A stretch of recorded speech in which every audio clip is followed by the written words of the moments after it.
Hey, this is Braedon Flynn with the Artist Report. I had the chance while I was out at Engage to talk with Kristi Drago-Price, who was longtime editor at Brides magazine. She now runs a site called Editor's Edge, where she consults on portfolio, on basically editing your work. And I say that a lot, but meaning actually curating and putting together the best work forward. So hope you love it, and here you go. Hey, I'm Braedon Flynn, coming from beautiful Cayman Islands, here with Kristi Drago-Price, and she is amazing photographer. She's got a great background in the editing world, and we're going to be having a conversation sort of what it is to edit your work and really how that can define your brand and really set you apart and all that. But we just give a little bio intro. A little elevator speech? Sure. So I'll look at you. I am Kristi Drago-Price. I am a photographer based out of New York, and my unique sort of experience and background was that I was the head of the photo department at Brides magazine for 13 years. When I actually started there was no photo department, so I actually built the photo department, which was a really interesting experience. And I left there 4 years ago and to do more of my own photography, but then also realized that I sort of have a unique skill set that photographers and wedding professionals in general just don't have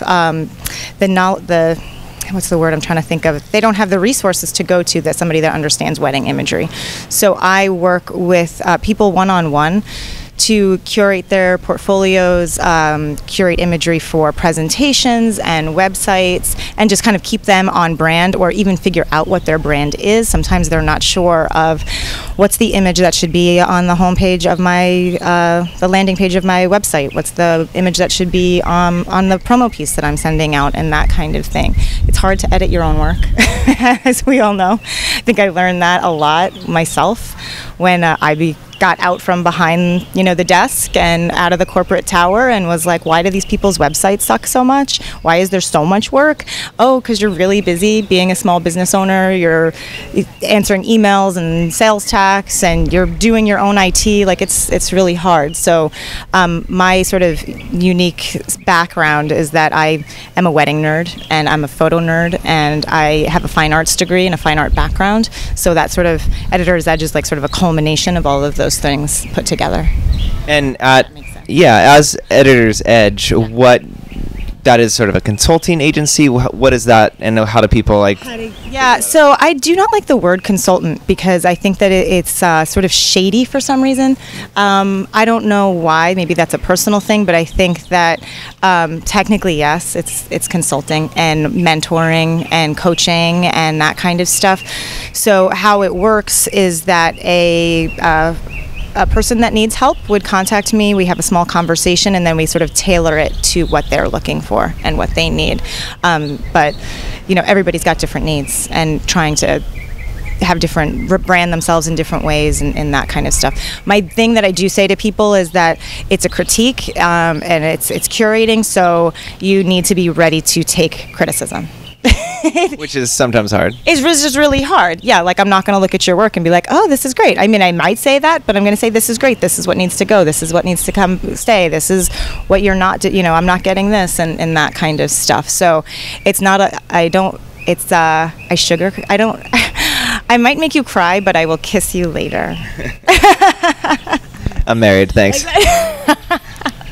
Not you particularly, but does that make sense? Yeah. Totally. And so can you sort of talk about the importance of editing your work? And I think this applies to a lot of different areas, whether you're a designer, whether, it's whatever you're sort of showing to clients, or it's whatever you have as sort of the face of your brand. Yeah, so one of the things that I tell people a lot is that nobody wants to see your linen closet, right? Like you open up your linen closet, and I use this in presentations that I do where I've taken pictures of my linen closet, and you open it up and there's like towels coming out, there's like diaper boxes, like all that kind of stuff. And what most people do is that they're like, here's what I can do everything. This is fabulous. And nobody wants to see that. People want to see what your crate and barrel dining room looks like. Your real dining room doesn't look like that, but the crate and barrel catalog is beautiful. Everything's in order. Your china cabinet doesn't have tons of crap stuffed into it. So what is your magical dining room look like? If you have a specific style that is is super restoration hardware, or is it, super, I don't know, mirrors and glass, or that's what you need to kind of figure out. And from that first 3 seconds of when I click on that, I got to get it. If I'm not waiting for a slideshow, I'm not waiting for little thingies to come through or anything like that. I need to get it right away. Neat. And so what's the most sort of common thread that you see happening, or like the most common pieces of advice that you're sort of having to give out? Common problem is less is more. And one of my favorite sayings is keep it simple, stupid. People really overthink things a lot and overthink their work, and they have so much personal connections to it. And they try to think, oh, well, doesn't the bride or the groom want to see this, or don't they want to see that? And do it. But okay, like, the ceremony picture is important, but if it's not good, don't show it. Like, if you're not proud of it, it's not worth it. And sometimes it's hard when you're inundated to kind of lose track of what is good and what isn't. Yeah.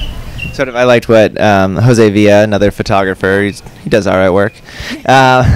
He was saying, sort of, within a blog post or something like that, if you're going to feature anything, it's like, can this image stand alone on a wall? And if it can't, then don't put it up there. And don't put it up there. And one of the things, when he was speaking, I almost wanted to stand up and be like, thank you, this is what I've been saying, people, please listen to me. Is that, yes, less is more, and that, you be really specific about what you put out there about yourself, because it is all brand, it's all branded and all that kind of thing. So himself, but other photographers in general and people that I've work with are very specific about the imagery that's out there. It's all about their brand and what it is and that kind of stuff. So only show what you want to be doing.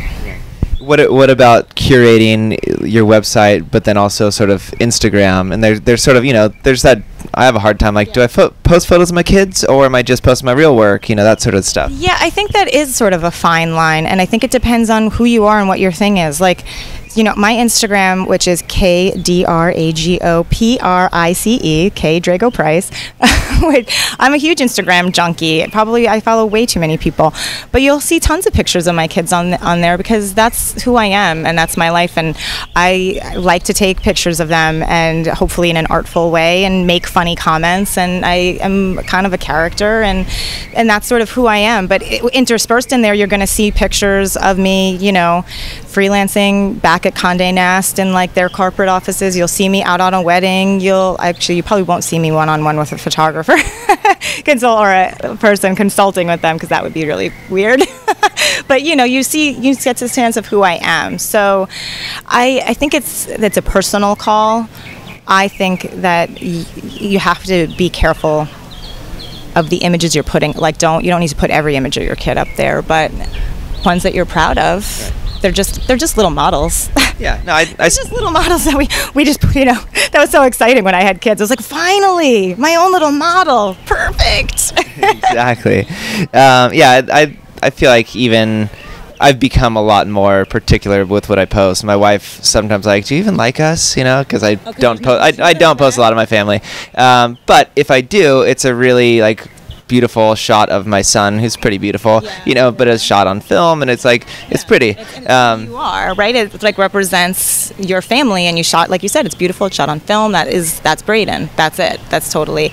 Mine are like super quirky, like silly images of my kids, like, and funny comments, and that's what I do, and that's who I am. So as long as it's specific. But this is one thing that I want to say, and I was having this conversation with you last night, and then I had it again just now at lunch, is that let's not forget, people, that Instagram is like our curated version of what this is, right? So there's no reason to be jealous or anything of what everybody else is doing, because this is what this is what we want people to see, right? Yeah. Like, again, it's not our linen closet, it's our china cabinet, and that's what we're showing them. So I love Instagram, but at the same time, I get a little nervous that people are a little too mirror curtain, Yeah, I've had a lot of conversations with people ultimately that it's sort of the mantra, like, we compare our insides to other people's outsides, and Instagram is one of those. It's easy to be like, why am I not doing that, or why am I not doing that, and they're doing just incredible stuff. It's like, listen, you're only putting out the stuff.